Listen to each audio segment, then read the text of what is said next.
Hey everyone, welcome to another episode of Tip Tuesday.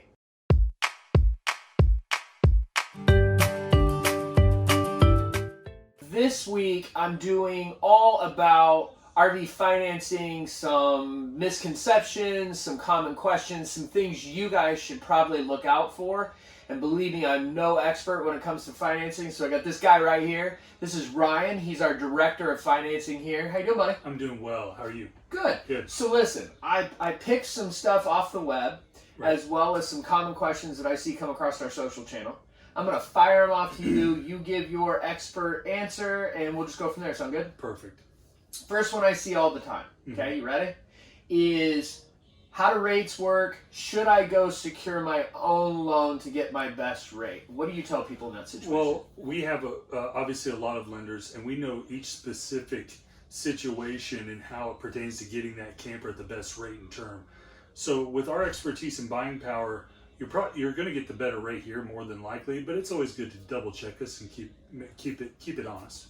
Okay, so the if I got that right, the short answer is we've got a lot of options, and we've got a lot of power with those because we do so many loans. Yeah, it's just a lot of loans and a lot of money funneling there, so we get preferential deals and rates. But you do always have the option of going and securing the loan. Certainly have the option to make sure that we did secure the best rate for you.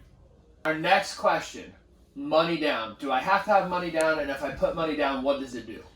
So money down is typically around 10%, is what the lenders would like to see. It's not necessarily required depending on credit and some other factors, like if it's a brand new camper versus a used camper, there may be more down needed.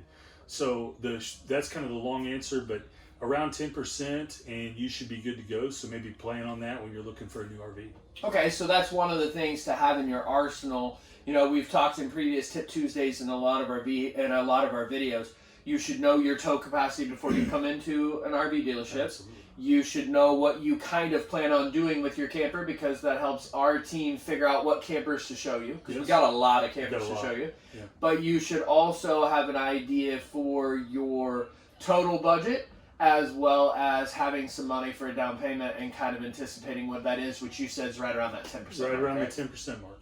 Cool. Number 3, you ready? You're doing great so far. Thank you. You're not sweating yet. Woo! I got you under control. Woo! So the next one I hear a lot about is understanding how the terms work, like length of loan. Mm-hmm.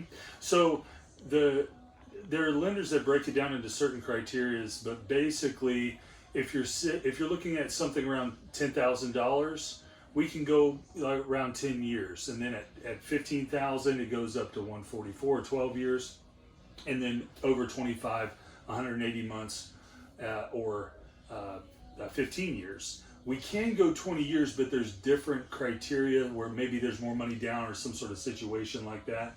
But we can go that long. And then there are preferential rates sometimes at the shorter terms that people don't even realize, where they're like, oh, if I go 60 months and I'm at, whatever percent, that's better than what my market, or, that's better than what my market money's doing. And right. I want to go ahead and use their money instead of my money. So yeah, there's a lot of options when it comes to terms. And that's why I ask what's more important to the customer, because their budgetary number per month might be something that's really, really important to them, and then some people maybe not that important. Oh, that makes sense. So, key that I tell you guys all the time, don't be afraid to ask questions. You're the buyer, and until you put pen to paper, you're in full control. Full control. Ask a lot of questions, guys. Okay, here's the next one. I see it a lot, okay?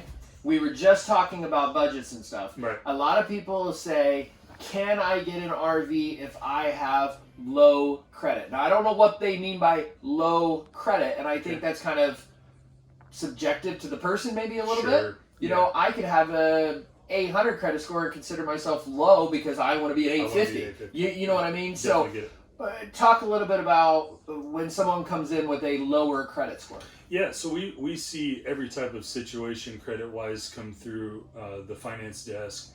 And what it boils down to is ability to pay the loan back. So debt to income ratio has to be in line. Even with a low credit score, that can still we can still get a deal done there. inherently the RV market's a higher rate or higher rates anyway, so there may be a higher rate than maybe you're used to seeing on a car or something like that if you have a lower credit score. It's definitely going to be a requirement for that 10% down we were talking about, maybe even a little bit more to coerce a lender to go ahead and finance with us. That's a big part of getting a lower credit score done. Otherwise there just may be some stipulations that you have to meet. So you want to be prepared if you have a lower credit score to have documentation for your income, for verification of your residency, those types of things. And we give our customers a list so they know exactly what to bring in before we ever schedule them to close on their units, so they know that they're good to go before they sign on the dotted line. No surprises at the end. So something you said there, just to clarify too, because I think I understand this. I think a common misconception, this one kind of came off out of the blue for me. An RV loan is a recreational loan, right? Correct. Which differs from a vehicle loan. Correct. Because I could have really bad credit and go secure a vehicle loan because you almost have to have a vehicle. Correct. But I could have that same credit and maybe not get approved for an RV loan because it's considered a recreational and not a necessity, right? Non-necessity, discretionary income.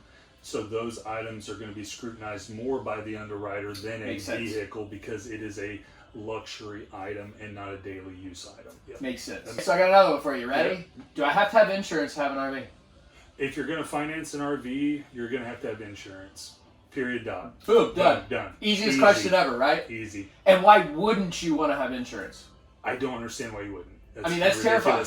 It's terrifying. Don't do it. Yeah, just don't do it. So guys, you have to have insurance. If you finance with us, it's a $1,000 deductible or less.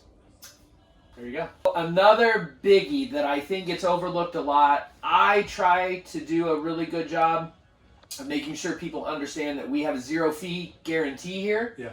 But a lot of people will ask, I see it all the time on forums where people talk about got hit with hidden fees. Yeah. Or what are hidden fees. So just talk a little bit about maybe those persons not coming here, but if they are coming here, what does that mean and what do they look for at other places? Versus ours, when you get a buyer's order or some sort of documentation with numbers on it that you can look at and make sure that you're getting the right price that we've disclosed out here, like on this.